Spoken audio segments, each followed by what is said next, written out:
હવે ચેતરબાઈ ને પણ અમે છોડાઈને લાવવાના છે, પછી જો તમારું મૂળિયા કાઢી નાખવાના સરકાર. શું 2027 ની અંદર ગુજરાતમાં ભાજપના મૂળિયા ઉખેડીને ફેંકી દેવાના છે? આવું મિત્રો સોશિયલ મીડિયાની અંદર ઘણા બધા વિડીયો વાયરલ થયા છે. ખુલ્લેઆમ ઘણા બધા લોકો પડકાર ફેંકી રહ્યા છે. હવે મને લાગે છે કે ભાઈ ભાજપની સરકાર છે, ગુજરાતમાં છેલ્લા 28 વર્ષથી ભાજપ પોતાનું શાસન ચલાવી રહી છે.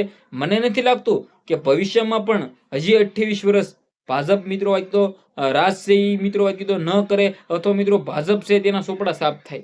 શું સૌથી મોટા સમાચાર મળી રહ્યા છે પ્રોપર તમને બધા લોકોને વિડીયોની અંદર બતાવવા જઈ રહ્યો છું. નમસ્કાર મિત્રો, એક નવા વિડીયોમાં તમારું સ્વાગત છે. સૌપ્રથમ ચેનલમાં પહેલી વાર આવ્યો તો વિડીયો શેર કરી, ફોલો કરી, સબસ્ક્રાઇબ વિશે કરી દેજો, જેથી તમારો ભાઈ તમારા માટે આવા નવા વિડીયો લાવતો રહે. શું મિત્રો ખરેખર અત્યારે મેં ઘણા બધા નેતાઓના વિડીયો જોઈ છે, ખુલ્લેઆમ મિત્રો આમ આદમી પાર્ટીના નેતાઓ ખુલ્લેઆમ કહી રહ્યા છે કે 2027 ની અંદર ભાજપના અમે મૂળિયા ઉખેડીને ફેંકી દેશું. તો શું આવું થશે ખરું?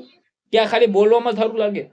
જ્યાં મિત્રો વાત કીધું ગુજરાતની અંદર સૌથી વધારે સરકાર ચાલનાર ભાજપની સરકાર, શું ખરેખર ભાજપની સરકાર મિત્રો વાત કીધું છેલ્લું આ વર્ષ છે?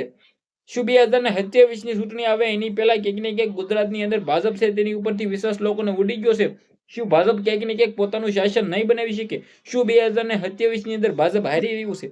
જે આ મિત્રો વાત કીધું તમે કયા નજરિયાથી જોઈ રહ્યો છો? કારણ કે ગુજરાતની અંદર સૌથી વધારે રાજ એટલે કે ભાજપની સરકાર, અને ભાજપમાં મિત્રો પીએમ મોદી સાહેબ ક્યાં પહોંચી ગયા? ભારત માટે મિત્રો વડાપ્રધાન બની ગયા. તમે બધા લોકો કહે છો કે ભાઈ તમે તો ભાઈ ભાજપ વિશે બોલો છો, બીજા પાર્ટીનું કાપો છો. ભાઈ મારે કોઈ પાર્ટી સાથે કંઈ પણ લેવા દેવા નથી. ભાઈ બધી પાર્ટી મારા માટે સમાન છે.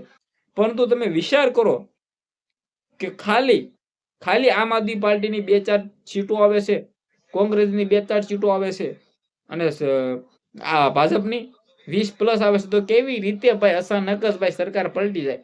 શું ભાજપ છે ક્યાંક ને ક્યાંક ખોવાઈ જશે? હાલ તો મેં આવા પણ વિડીયો જોઈએ. ભાઈ મને નથી લાગતું કે ભાજપ છે તે મિત્રો વાત કીધું કોઈ પણ પ્રકારે ભાઈ ન પાર્ટી બનાવી શકે. આવું તો ભાઈ શક્ય જ નથી. પરંતુ મને લાગે છે કે 2027 માં પણ ભાજપ જીતી રહ્યું છે, અને ભાજપમાંથી હર્ષભાઈ સંઘવી ગુજરાતના મુખ્યમંત્રી બની રહ્યા છે. શું ખરેખર ભાજપની સાથે જે પણ થયું છે, તમે બધા લોકોએ જોયું કે હાલ ખુલ્લેઆમ ભાજપ વિરોધની અંદર નારાઓ લાગી રહ્યા છે. ગુજરાતમાં એટલા બધા ભાજપના વિરોધ થઈ રહ્યા છે કે તેના વિશે વાત જ ના કરો. પરંતુ તમારું શું કહેવું છે, તમારી શું રહેશે, જે પણ હવે કમેન્ટ કરી દેજો, શેર કરી દેજો, ફોલો કરી દેજો. આજના વિડીયોમાં આપણે એક નવો વિડીયો મળશે. બધા લોકોને દિલથી ધન્યવાદ. જય હિન્દ, જય ભારત.